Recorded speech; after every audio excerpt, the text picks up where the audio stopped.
Bismillah, Assalamualaikum warahmatullahi wabarakatuh. Apa kabar anak-anak? Semoga kalian sehat dan tetap semangat belajar. Saya Sri Wahyuni, di sini saya akan mengajar fisika SMK kelas 10 dengan subbab fluida statis. Kita mulai dari definisi fluida sendiri. Apa itu fluida? Fluida atau zat alir merupakan zat yang dapat mengalir dan berubah bentuk sesuai dengan wadahnya. Yang termasuk dalam fluida adalah zat cair dan gas. Fluida berdasarkan keadaannya digolongkan menjadi dua. Yang pertama ada namanya fluida statis. Yang kedua ada namanya fluida dinamis. Fluida statis ini berarti fluida dalam keadaan diam. Nah, yang akan kita pelajari di fluida statis adalah besaran-besaran pada fluida statis. Yang kedua, hukum-hukum pada fluida statis. Pertama dulu nih, kita akan belajar mengenai besaran-besaran pada fluida statis. Yang pertama, besaran pada fluida statis adalah massa jenis. Kalian misalkan punya dua bola, yang satu bola pejal, tahu ya pejal itu artinya tidak berongga.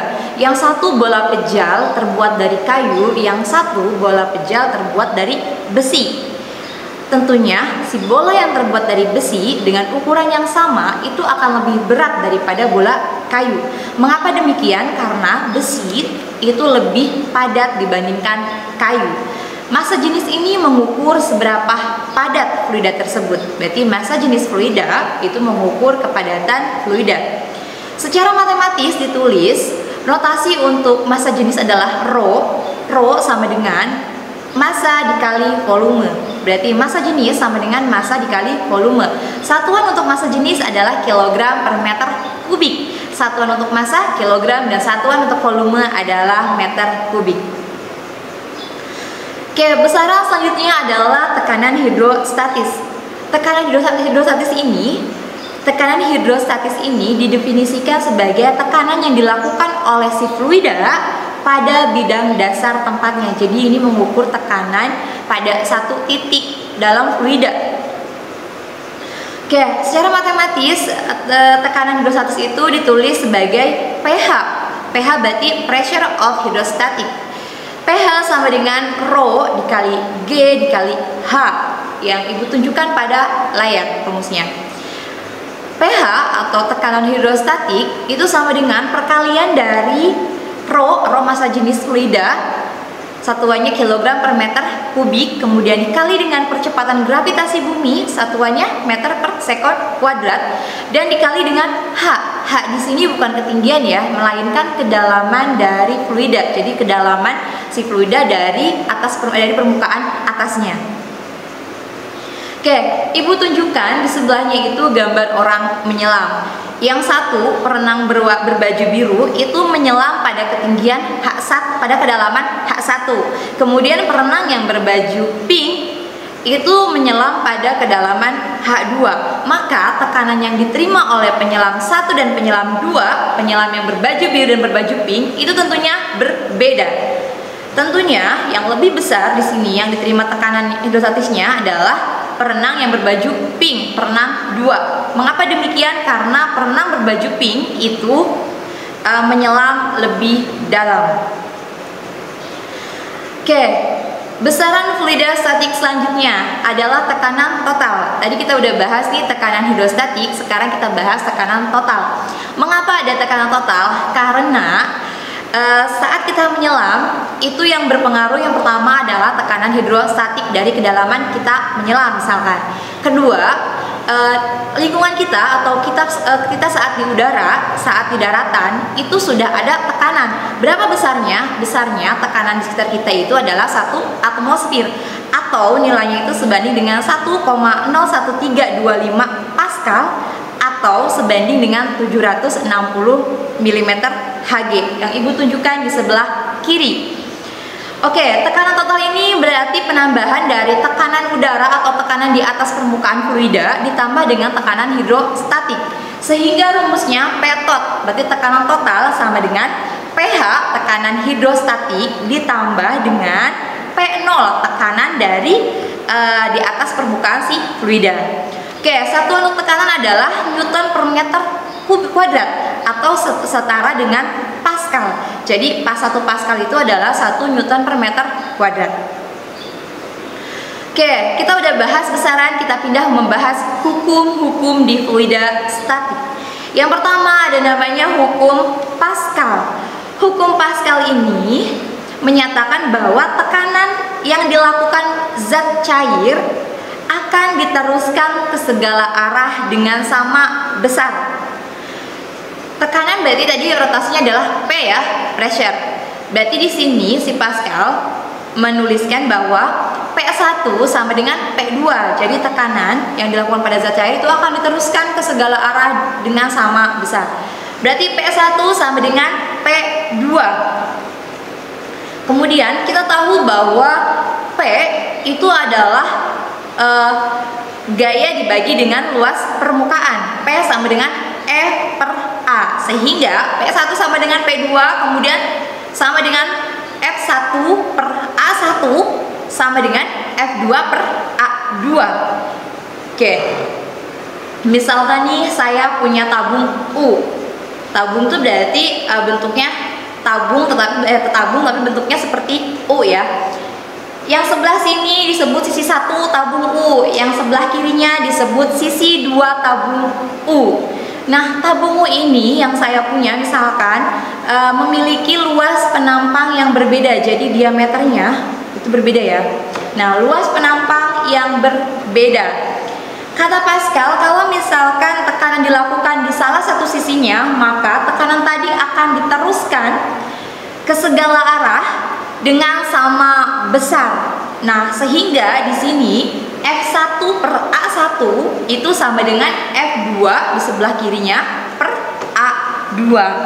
Nah, di sini berarti berlaku gaya yang kecil dikenakan kepada permukaan yang kecil, luas permukaan yang kecil akan menghasilkan gaya yang besar pada luas permukaan yang besar.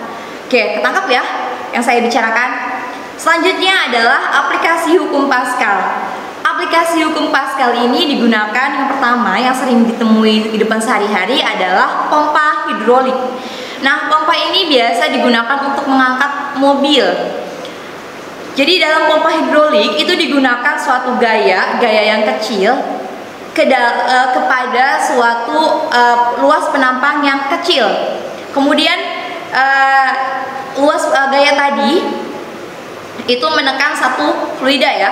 Yang warna kuning ini fluida yang maksudnya. Nah, gaya tadi menekan si fluida. Kemudian tekanan tadi akan diteruskan ke sebelah sisinya dengan sama besar. Berarti nanti ke sebelah sisinya dengan luas penampang yang besar itu juga akan menghasilkan gaya yang lebih besar. Oke. Nah, selanjutnya adalah hukum Archimedes. Archimedes mengatakan benda di dalam zat cair akan mengalami pengurangan berat sebesar berat zat cair yang dipindahkan. Ada 3 keadaan benda di dalam zat cair. Ada yang namanya benda mengapung, melayang, dan tenggelam. Gimana kalau mengapung apabila gaya ke bawah benda atau gaya berat benda itu lebih kecil daripada gaya ke atas zat cair, atau sama lain bahwa massa jenis benda itu lebih kecil dibandingkan massa jenis zat cair. Jadi sebenda bisa mengapung itu karena massa jenisnya lebih kecil dibandingkan massa jenis zat cairnya atau fluidanya. Oke, yang kedua keadaan melayang. Keadaan melayang ini akan terjadi apabila gaya berat dari benda itu sama dengan gaya angkat si cairan atau si fluida. Nah, kalau atau sama dengan massa jenis dari benda itu sama dengan massa jenis si fluida. Itu kalau keadaan melayang. Jadi massa jenis si benda sama dengan massa jenis fluida. Nah, gimana kalau keadaannya tenggelam? Keadaan tenggelam itu terjadi apabila gaya berat benda itu lebih besar dibandingkan dengan gaya angkat si fluida, sehingga dengan kata lain bahwa massa jenis benda itu lebih besar dibandingkan massa jenis fluida. Nah, ini yang saya gambarkan ya, melayang. Kebayang yang melayang berarti di atas permukaannya, kemudian melayang terapung berarti di atas permukaannya, kemudian melayang itu antara tenggelam dan terapung, dan yang terakhir tenggelam berarti berada di dasar dari fluidanya. Oke, aplikasi hukum Archimedes itu di mana sih? ya hukum Archimedes diaplikasikan di kapal selam. Jadi kapal selam ini menggunakan hukum dari Archimedes. Jadi gimana caranya si kapal selam tadinya terapung kemudian melayang bisa sampai ke bawah dari air laut. Oke, saya sajikan di sini pertama ada contoh soal 1. Seseorang menyelam sampai kedalaman 4 meter. 4 meter ini 1 meter sebelum sampai dasar kolam. Oke, berarti ketangkap ya, kedalamannya 4 meter. Jika massa jenis air adalah 1000 kg per meter kubik dan percepatan gravitasi bumi G adalah 10 meter per sekon kuadrat, berapakah yang A, tekanan hidrostatik yang dialami si orang? Yang kedua, tekanan total yang dialami orang. Oke, seperti biasa kalian harus menuliskan diketahui, ditanyakan, lalu kemudian jawab. Diketahui di sini pertama kedalaman. Kedalaman tadi H ya, H sama dengan 4 meter. Satuannya udah satuan internasional ya, jadi tidak usah diubah lagi. Oke, kemudian ada percepatan gravitasi bumi G sama dengan 10 meter per sekon kuadrat. Dan massa jenis zat cairnya, massa jenis airnya adalah 1000 kg per meter kubik. Yang ditanya yang pertama adalah P hidrostatik orang, yang kedua adalah P total. Oke, langsung kita jawab. Yang pertama P hidrostatik dari si orang. P sama dengan perkalian dari rho kali G kali H. Rho-nya massa jenisnya adalah 1000 dikali G, G-nya percepatan gravitasi bumi 10 ya. 10 berarti 1000 dikali 10 dan dikali H hanya 4, berarti 1000 dikali 10 kali 4 sama dengan 40.000. Satuannya Newton per meter kuadrat atau Pascal. Oke. Yang kedua adalah tekanan totalnya. Tekanan total berarti dari pH, tekanan hidrostatik, ditambah dengan P0, tekanan di atas permukaan dari air. Tekanan di atas permukaan air itu adalah 1 atmosfer atau sebanding dengan 1,01325 Pascal. PA itu artinya Pascal ya. Ditambah dengan tekanan hidrostatiknya yaitu 0,4 kali 10 pangkat 5 Pascal. Atau setara dengan 1,41325 kali 10 pangkat 5 Pascal. Gampang ya, bisa ngikutin dari contoh yang saya kasihkan. Oke, contoh soal 2. Sebuah alat hidrolik memiliki silinder besar dan kecil berbanding 30:1. Maaf. Sebuah alat hidrolik memiliki silinder kecil dan besar berbanding 1:30. Berarti yang kecilnya 1, yang besarnya 30 kalinya ya. Berarti 1:30. Jika berat mobil yang diangkat adalah 20.000 Newton, maka dorongan pada penghisap silinder kecil adalah, nah berarti dia nanya dorongan itu berarti gaya ya, gaya yang dia kerjakan pada silinder yang kecil. Yang besar kan digunakan untuk mengangkat mobil, yang kecilnya berapa gaya yang digunakannya. Oke, seperti biasa kita tulis diketahui, ditanyakan, lalu jawab. Diketahui yang pertama perbandingan dari luas penampangnya, luas penampang dari silindernya. Yang pertama itu yang kecil adalah 1, yang besarnya 30 kalinya, berarti AK itu berarti luas penampang kecil banding luas penampang besar sama dengan 1:30. Kemudian berat mobil, berat itu termasuk gaya ya, berarti ini sama dengan gaya yang digunakan untuk mengangkat si mobil. FB berarti gaya pada silinder besar ya, atau gaya pada luas penampang yang besar. Itu sama dengan 20.000 Newton. Nah, yang ditanyakan adalah FK, gaya yang digunakan pada silinder yang kecil. Jawab, kita ambil dari hukum Pascal bahwa F1 per A1 sama dengan F2 per A2. Di sini 1 sama 2-nya diganti dengan notasi K dan B, artinya kecil dan besar. FK dibagi AK sama dengan FB dibagi AB.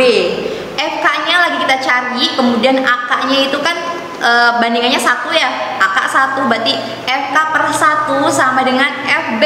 Gaya yang digunakan untuk mengangkat mobil tadi sebesar berapa? 20.000 Newton ya. Dibagi dengan AB, AB-nya kan 30 kali dari si AK ya, berarti 20.000 Newton N dibagi dengan 30. Nah, FK per 1 itu sama dengan FK ya, berarti FK sama dengan 20.000 Newton dibagi dengan 30, hasilnya adalah 666,67 Newton. Mudah kan? Semoga kalian mengerti. Wassalamualaikum warahmatullahi wabarakatuh.